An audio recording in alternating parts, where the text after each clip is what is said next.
Hello, friends and neighbors. Thank you for joining us again for the poem of the day on today, Monday, August 18th, 2025.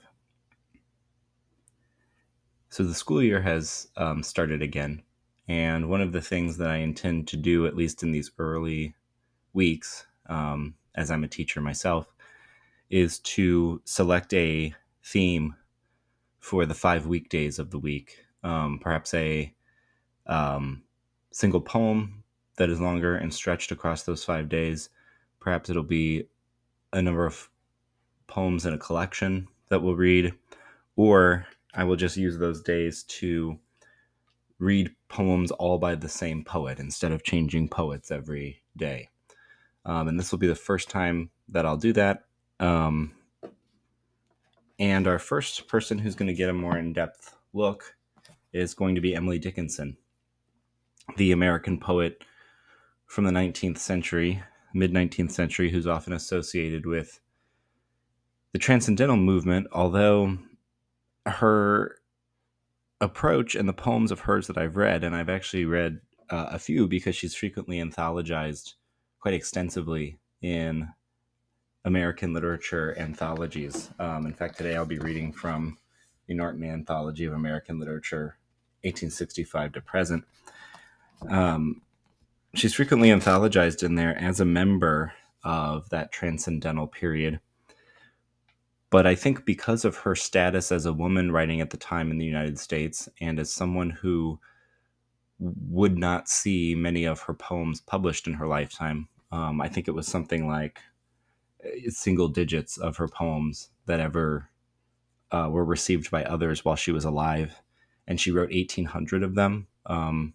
I was told in school that after she had died, basically they found a trunk under her bed filled with sheets and scraps of all of these poems that she had written. She did not really name any of them or order them. So part of the editing process when discovering her work was to choose a somewhat arbitrary order to the poems and to simply number them. If they ever have a title, the title is frequently known as the first line of the poem is taken as the title.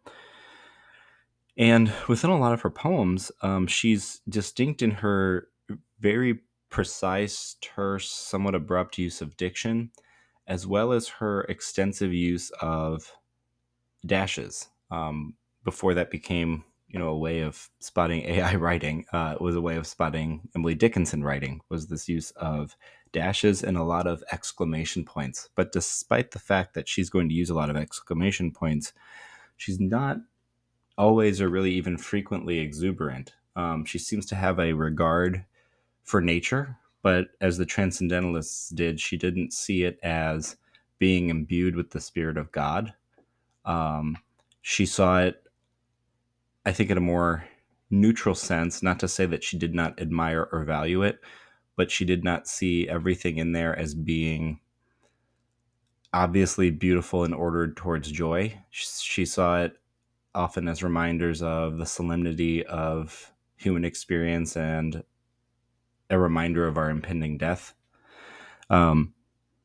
She admired nature despite the fact that she did not go outside of her home or away from her home very much in her life. She did tend to a garden there and studied biology as a young person when she was at Mount Holyoke Seminary for Women. So she was studying theology really intensely, but then left or was discharged because of her skepticism, which is not to say that she was an atheist, but merely that she rejected a lot of dogmatic ideals on the basis of them just being dogmatic. The way that it's been described to me, or the way in which I've read about her, frankly, it sounds like a very admirable quality. Not one that she was closed-minded with, but one that she sought to expand and to think about mystical and metaphysical truths from multiple angles, and not to just accept things wholesale that were given to her.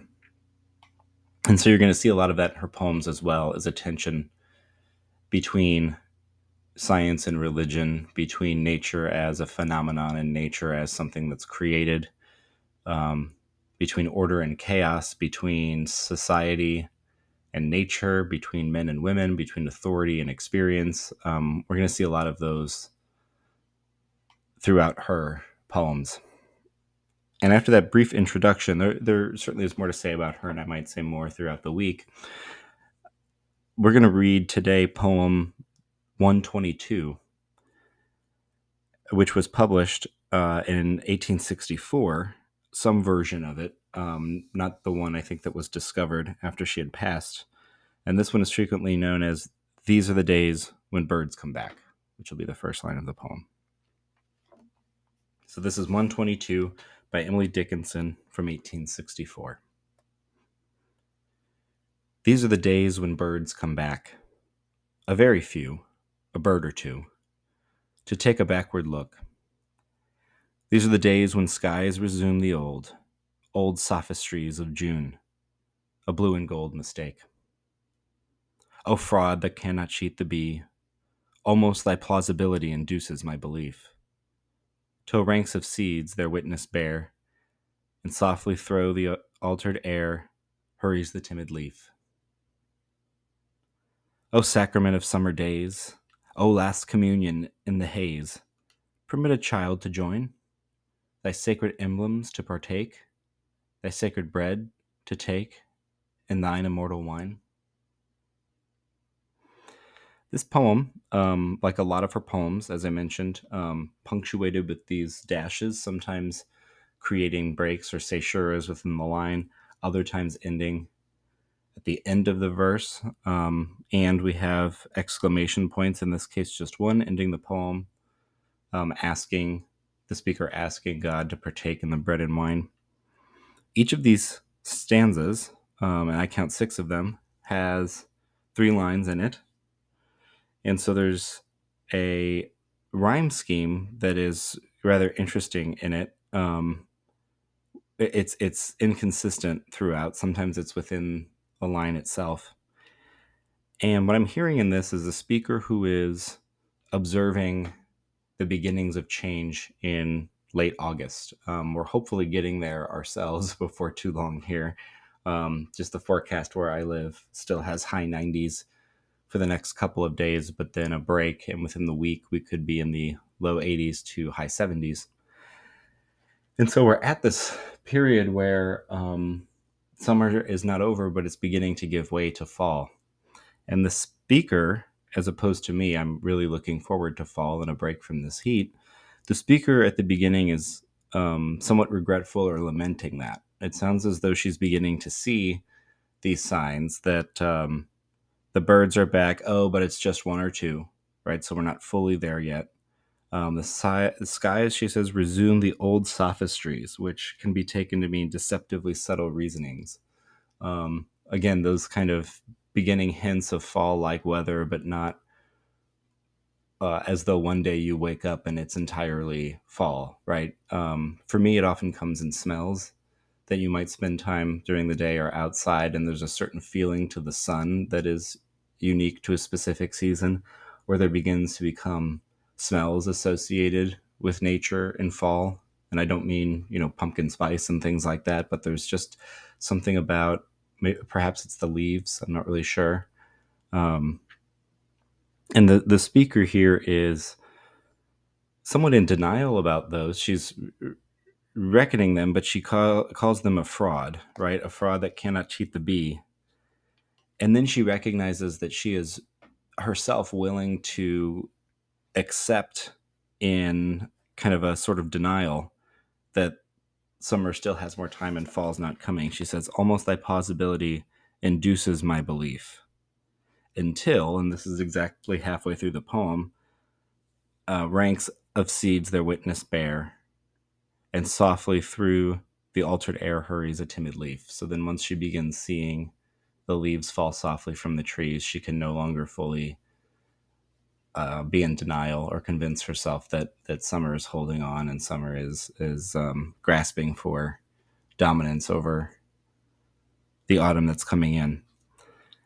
And once she's accepted that, the last 2 poems change a lot in the diction. It goes from one that talks about nature as being deceptive and fraudulent to addiction that talks about the change in nature being likened to holy things. She calls the summer days a sacrament, right? Which would be a gift or something that's imbued with a mystical quality that has the ability to affect or perhaps transform the soul. She then likens it to the last communion, or the death of Christ that's commemorated through the Christian sacrament there, but that it's in a haze. And she's asking for the ability to join in, referring to herself as a child, and to partake in the sacred emblems. Again, extending this metaphor of communion to the bread and the wine here, but then that the transition, almost like the transition of bread and wine into the body and blood of Christ, there's a transition within nature of a sign being something that is efficacious, right? That holds within itself what it points to, but also the means of its own transformation. And so by the end of the poem, the speaker is able to see this change as something that is maybe more transcendental than she saw at the beginning of the poem. But also the comparison with the Eucharist I think it has such an interesting implication because on one hand, she's elevating the change of the seasons to be something almost like a sacrifice.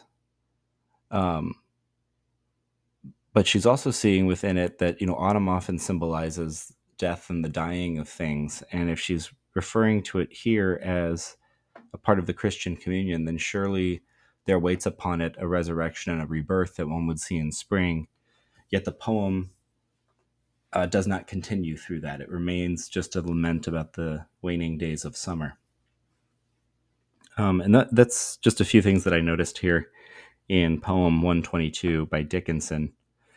Again, I think it sets up a lot of interesting thoughts about how far she's willing to or wants us to see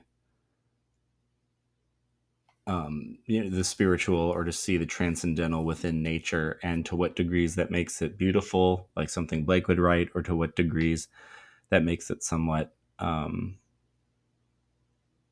cognizant of death and destruction. I hope you enjoyed the poem today. We'll have more Emily Dickinson for the rest of the week, and I wish you all a very peaceful day.